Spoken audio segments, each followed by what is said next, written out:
Krásny deň, vzácne duše. Téma. Prečo nám nefungujú vzťahy? Dôvodom je, že sú podmienené strachom a bolesťou z predchádzajúcich zážitkov a skúseností, ktoré do nich premietame a tak staviame bariéry voči našemu partnerovi, ale i voči sebe a príležitostiam, ktoré sú tu pre nás.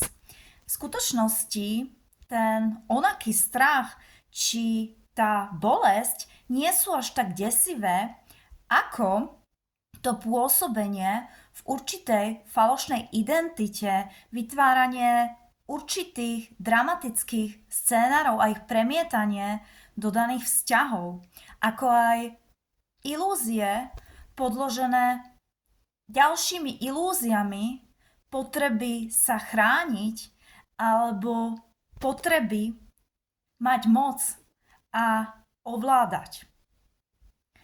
Čo v podstate a konečnom dôsledku problém iba prehlbuje, ale nerieši. A deje sa to, že z tohto pôsobenia následne sa do vzťahu kladú požiadavky a pohľadavky, nezdravé návyky, vydieranie, vyjednávanie, citová manipulácia, potreba meniť a kontrolovať a domáhať sa výsledkov, aké sú podnietené osobným záujmom.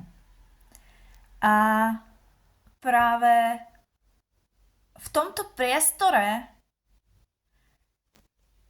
začína vo vzťahu pôsobiť a vytvárať sa tlak a napätie. Čiže vytvárajú sa citové a karmické väzby a zároveň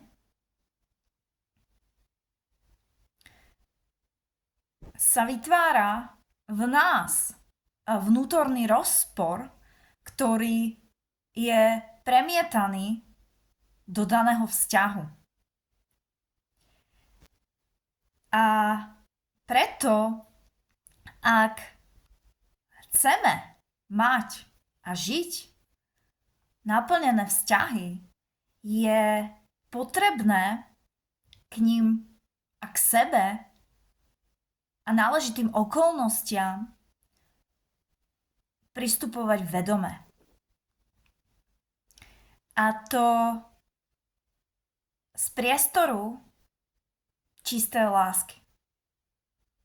Čiže z priestoru nášho srdiečka. A postupne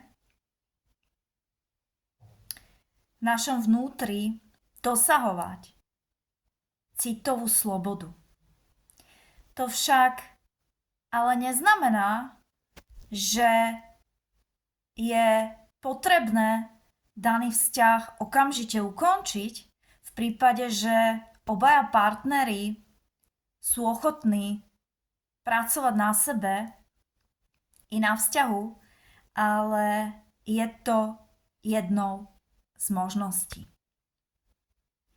Prínosné, efektívne, dôležité a jedinou cestou k zmysluplným vzťahom je ich tvoriť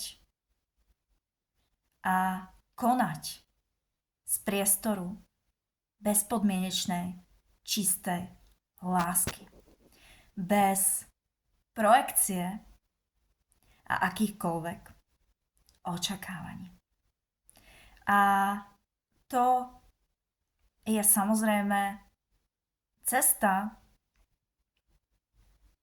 na ktorú sa zameriavame buď cez individuálnu spoluprácu priamo k riešeniu konkrétneho vzťahu alebo v programe, v súlade s mojou dušou, ktorý je bez akýchkoľvek zbytočných informácií iba relevantných.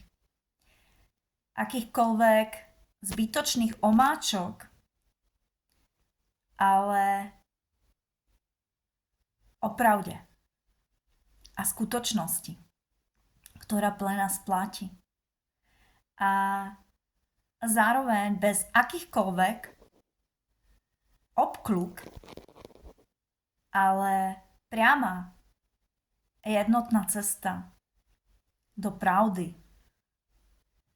v súvislosti náležitých krokov, ktoré nás ladia do priestoru skutočnej lásky a vďaka ktorým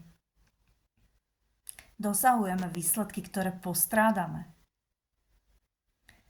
A to je priama cesta cez nadviazanie spojenia so sebou, čiže s našou dušou. Samozrejme v súlade s Božími princípmi, keď už. Ako aj uchopenie nadhľadu k povzneseniu a vedomej tvorbe našej reality z priestoru lásky, nie zo strachu. Pretvorenie nášho podvedomého násadenia a vyliečenie boliestvok, ako aj ukotvenie sa v sebe a v hodnotách. V energii plnosti, z ktorej si tvoríme zmysluplnú realitu, ktorá sa prirodzene ladí a slúži v náš prospech v každej jednej oblasti. A skôr či neskôr, či chceme alebo nechceme, nás to vráti do bodu počiatku, kde sa všetko začína a nikdy nekončí. Pretože strach má deštruktívny dopad. Nielen pre naše vzťahy, ale i naše zdravie a náležité okolnosti. A čím viac odporujeme, vzdorujeme alebo tú pravdu odkladáme, tak týmto prebudenie býva tvrdšie. To znamená, že sa deje cez náležité straty, ublíženie, podvody, bolestivé rozchody, choroby a psychické újmy na zdravom duchu. Ja vám srdečne ďakujem za vašu pozornosť. V prípade, že si vás to volá, mi napíšte a opatrujte sa s láskou, pretože to je celé poznanie, jediná pravda a skutočná cesta.